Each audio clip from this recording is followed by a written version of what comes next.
Bom, pessoal, então dando continuidade aí às aulas 3 e 4, nós estamos falando sobre linhas de transmissão e ondas guiadas, e nós estamos prestes a desenvolver as equações telegráficas para linhas de transmissão. Então, se a gente tem esse modelo circuital equivalente, né, indutância, resistência, condutância e capacitância, a gente pode agora trabalhar com isso aqui como se fosse um quadripolo, é o que está dito aqui embaixo, né? E considerar a tensão e corrente na entrada e a tensão e corrente na saída, ou seja, em Z, numa posição Z e numa posição Z mais delta Z, né, você vai ter a entrada e a saída respectivamente. Em Z, na entrada da linha, você tem V de Z e I de Z, tensão e corrente. Na saída, em Z mais delta Z, né, imagina que o eixo Z está correndo aqui para a direita, você tem V de Z mais um delta V, né, uma diferença entre a tensão na saída e a tensão na entrada, e I de Z mais delta I. Né? A gente pode escrever dessa forma aqui sem prejuízo. Então o que a gente pode fazer a seguir, né, como é um circuito elétrico que está modelando esse trecho de linha, é aplicar as leis de Kirchhoff a ele, né, para relacionar tensões e correntes. Então, aplicando a lei de Kirchhoff das tensões, né, nesse laço aqui, o que a gente vai ter? Né? V de Z na entrada vai ser igual a queda de tensão na indutância mais a queda de tensão na resistência, mais a queda de tensão aqui na saída que está caindo sobre essa condutância que está em paralelo com essa capacitância. Então, V de Z mais ΔZ é a diferença de potencial entre esse ponto em cima e esse ponto aqui embaixo. A gente pode simplesmente pegar esse cara. Então, escrevendo a lei de Kirchhoff das tensões, a gente tem V de Z vai ser igual a R vezes ΔZ e Z. O que é isso? Né? É a queda de tensão na resistência. Está invertido aqui, mas não há problemas. Então, R ΔZ é a resistência equivalente, né? Lembrando que R é a resistência por metro, o comprimento é ΔZ, se a gente pegar R e multiplicar por ΔZ, a gente vai ter a resistência total desse trecho de linha. Então essa é a resistência total, ela está concentrada aqui. Se a gente pegar R vezes ΔZ agora e multiplicar por I, né, que é I de Z aqui na entrada, que é a corrente que vai estar passando por essa resistência desse modelo, você vai ter a queda de tensão nessa resistência aqui. Né? Então, agora esse termo aqui é a queda de tensão na indutância, então J ômega L delta Z, lembrando que a indutância aqui vai L delta Z, a indutância por unidade de comprimento é L, mas a indutância é L delta Z, então J ômega L delta Z é a impedância indutiva, ok? Impedância indutiva que se a gente multiplicar por I, né, observando o circuito a gente vê que I está passando por essa indutância aqui, I amperes, então a gente tem a queda de tensão aqui sobre o indutor, esse termo aqui, mais a queda de tensão sobre esses dois componentes aqui que estão em paralelos, que é a tensão na saída diretamente. Tá? Se a gente manipular isso aqui, então, por exemplo, passar o V de Z para o lado de lá, subtraindo, né, e passar esses dois termos aqui, os dois primeiros termos à direita para a esquerda, dividir tudo por ΔZ, a gente obtém essa equação aqui, tá? Que vai ser uma primeira equação de importância aqui.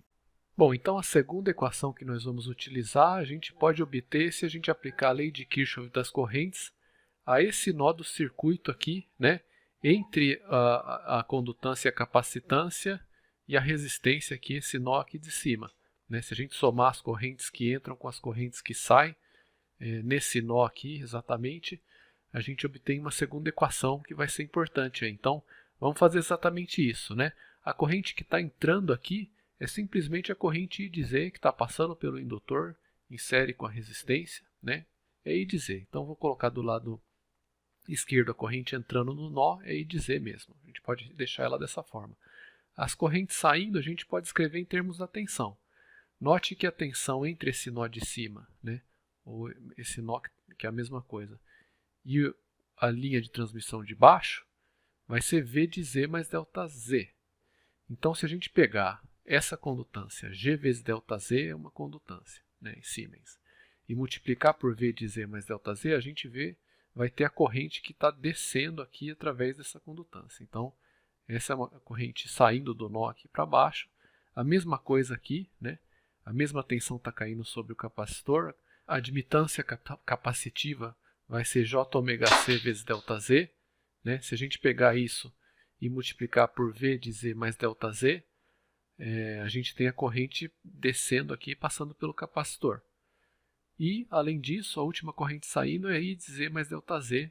Então, essas três correntes são somadas desse lado. Então, só manipulando da mesma forma, né, se eu passar o I de Z para cá, todo esse termo para o outro lado, e dividir tudo por ΔZ, a gente obtém essa equação aqui. Então, vocês podem verificar, mas é I de Z mais ΔZ menos I de Z, né, corrente na saída menos corrente na entrada sobre ΔZ, é igual a tudo isso aqui, menos G mais Jωc vezes V de Z mais ΔZ, ok?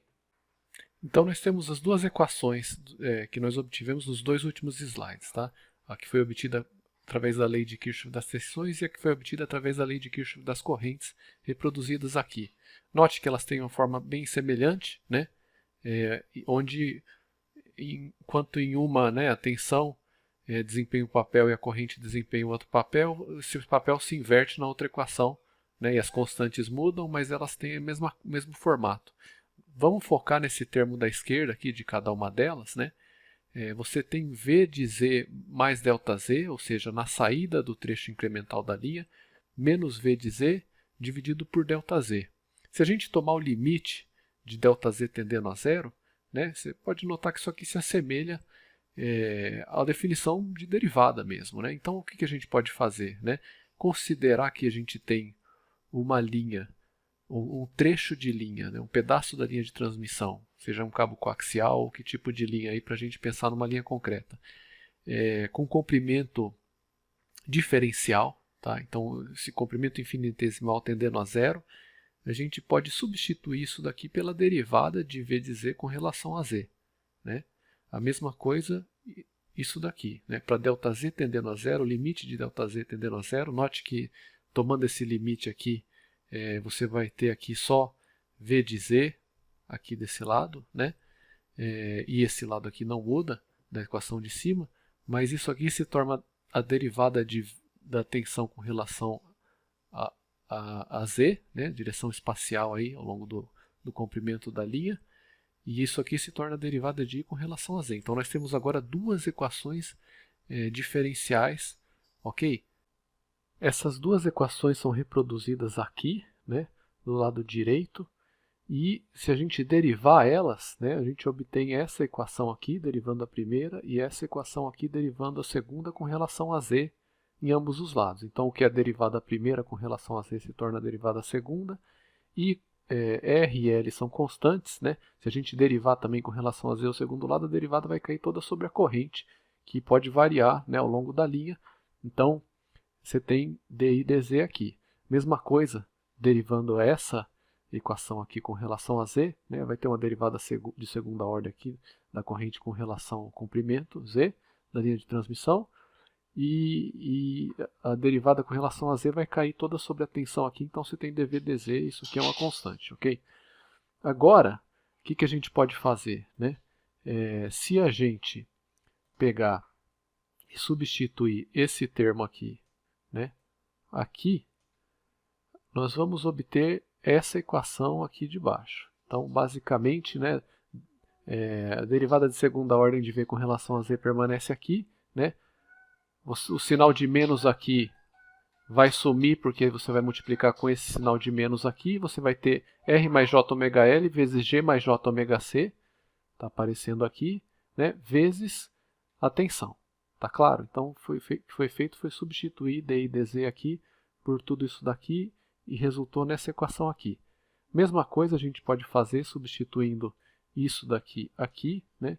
dV dZ substituir aqui por essa expressão. De novo, menos com menos cancela, você vai ter G mais Jωc vezes R mais JωL. Veja que é o mesmo fator aqui, né? Multiplicando, o que está multiplicando a tensão aqui vai estar multiplicando a corrente aqui. E o I aparece aqui. Então a segunda equação é obtida dessa forma, fazendo essa substituição aqui. E a gente pode pegar toda essa constante aqui, né, e chamar ela de uma constante mesmo. Né? No caso aqui ela vai ser igual a menos k ao quadrado. Okay? Então, de tal forma que a gente pode passar esse termo para o lado esquerdo em cada um dos casos e reescrever essas equações. Aí, perceba, né, então o K está definido aqui embaixo, né, o K, de tal forma, o K vai ser a raiz quadrada de menos G mais J ômega C vezes R mais J ômega L, nessa segunda forma de escrever a expressão, que é a mesma coisa, né, a gente só substituiu essa constante aqui por menos K ao quadrado. Então ela está aqui, né, e você veja que a equação de Helmholtz para tensão e para corrente, né, a mesma equação de Helmholtz que a gente, quando estava falando lá de onda plano uniforme, né, viu que ela surge aqui, né, e note de onde ela veio aqui, né, então a gente partiu das equações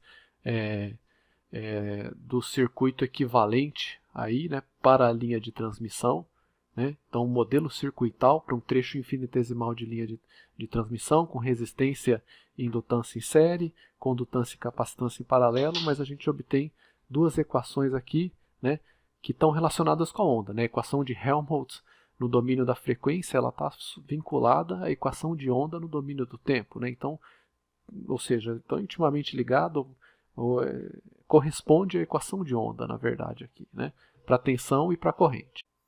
Então, as equações são reproduzidas aqui novamente, né? Duas equações de Helmholtz, uma para tensão, outra para corrente.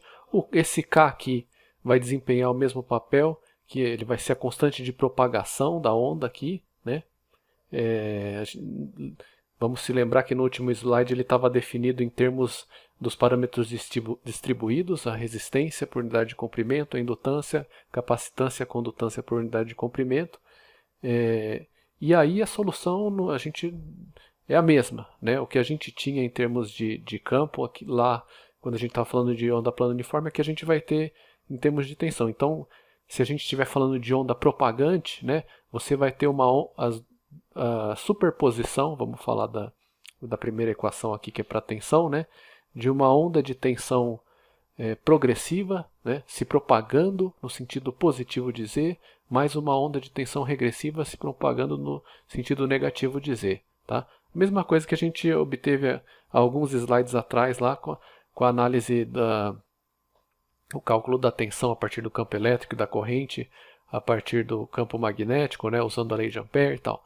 Então, note que a gente está, a partir desse modelo, né, de equações telegráficas aqui, obtendo o mesmo resultado. Tá? Então, V0 mais, né, é a amplitude da onda de tensão progressiva, né, e esse termo aqui representa o fasor, né, onda de tensão progressiva, né, ok? Então V0 mais que é a amplitude Vz elevado a menos JKZ, desse menos a gente tira de novo, né, que a onda está se propagando no sentido positivo de Z.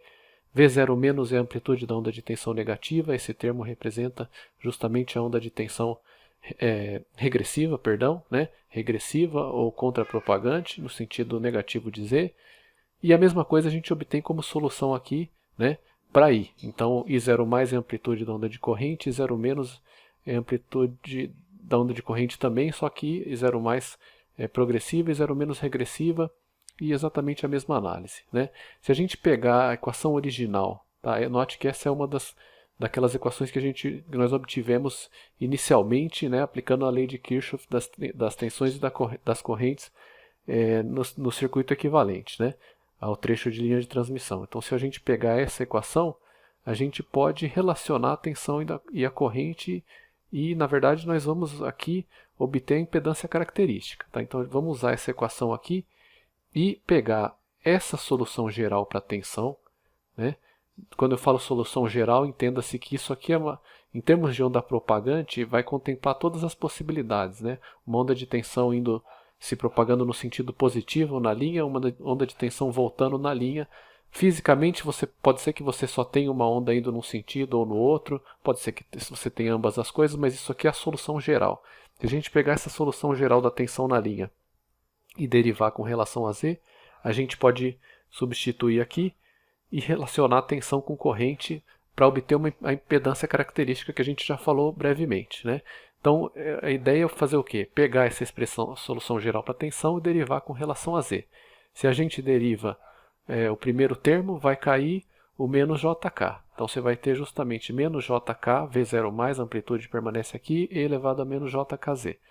Se a gente deriva o segundo termo com relação a Z, vai cair o JK, então você vai ter JK V0 menos elevado a JKZ, tá claro? Isso aqui é igual a derivada da solução geral de V com relação a Z. A gente pode igualar isso aqui, né, usando essa equação, ao lado direito dela. Então, isso daqui que é a derivada vai ser igual a esse lado direito que só está passando diretamente para cá. Perfeito? Bom, daí o próximo passo é passar essa constante negativa aqui dividindo aqui embaixo desse termo, né? E a gente vai obter o que a gente vai ver no próximo slide aqui, ok? Então, passando o R mais J ômega L, né, negativo, dividindo aqui, só foi feito um pouquinho de manipulação, mas você tem o JK que estava multiplicando os dois termos, né, um com sinal de menos e outro com sinal de mais. O sinal de menos aqui cortou do denominador, mas acabou resultando nisso daqui, ok? Então, você tem J vezes K, e daí vamos se lembrar que há 2 slides, né, atrás nós vimos a expressão para o K também em função de R, L, G e C. Vezes todo esse termo aqui. E, além disso, né, a gente já definiu que a corrente I ela vai ser isso daqui, né? I0 mais E elevado a menos JKZ mais I0 menos E elevado a menos JKZ. Então, daqui a gente pode relacionar, né, ou obter, em termos da amplitude da onda de tensão progressiva e regressiva, a amplitude da onda de corrente progressiva e regressiva da mesma forma. Tá? É só comparar essas duas equações e igualar I0 mais, né, com tudo isso daqui, por exemplo, e assim por diante. Então, se a gente fizer isso, I0 mais aqui por comparação vai ser igual, né, V0 mais vezes JK sobre R mais J ômega L. I0 menos, tá aqui embaixo, vai ser o quê? Né? JK sobre R mais J ômega L vezes menos, né? Porque tem esse sinal de menos aqui, então ele aparece aqui, vezes menos 1. Que mais, né? Vezes V0 menos. Opa, ficou algo equivocado aqui. Então, substitui isso aqui por um sinal de menos. Perfeito. E daí, a gente vai poder, a partir dessas equações, definir a impedância característica. Ela vai ser justamente 1 sobre essa constante aqui, R mais J ômega L sobre JK. Tá? Então, por quê? Né? Se você pegar esse termo e passar aqui dividindo para lá e dividir isso aqui pela corrente, você vai ter V0 mais sobre 0 mais. Então, relação entre tensão e corrente, amplitude da tensão propagante e corrente propagante, né? Que é a impedância característica, esse termo aqui. Ok? Se você perceber aqui, essas equações são bem semelhantes, só que você tem um sinal de menos aqui, então, por consequência, a impedância característica vai ser igual a menos V0 menos sobre 0 menos. Né? Isso é obtido dessa equação aqui, essa parte aqui. Então, a impedância característica Z0 vai ser menos V0 menos sobre 0 menos, isso você constata daqui. Né? E daí é só pegar o R mais J ômega L e dividir por JK.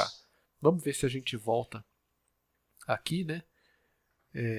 O K está definido aqui. Então, o JK você tira daqui. Se você tirar a raiz quadrada dos dois lados, raiz de menos 1 vai dar J, né? E daí você vai ter J vezes a raiz de todo esse trambolho aqui, né?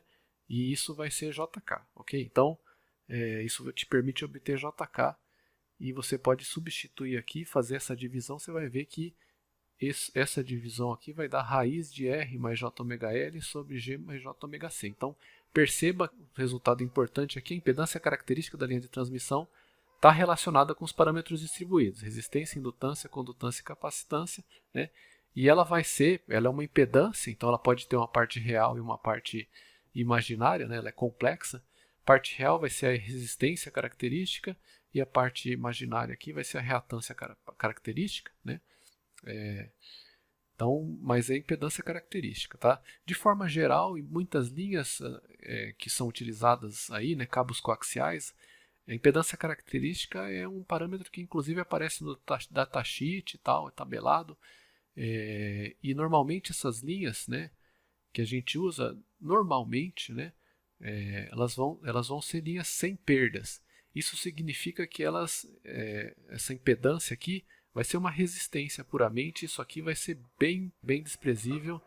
Então, você vai ter só uma resistência e valores típicos aí, né, para quem já está familiarizado com a área, sabe que é 50 ohms, né, impedância característica de 50 ohms, 75 ohms são valores que tipicamente são adotados aqui, né? Então, 50 ohms é o valor que você obtém tipicamente para esse cara aqui, perfeito? Bom, então agora vamos considerar o caso de uma linha sem perdas, né?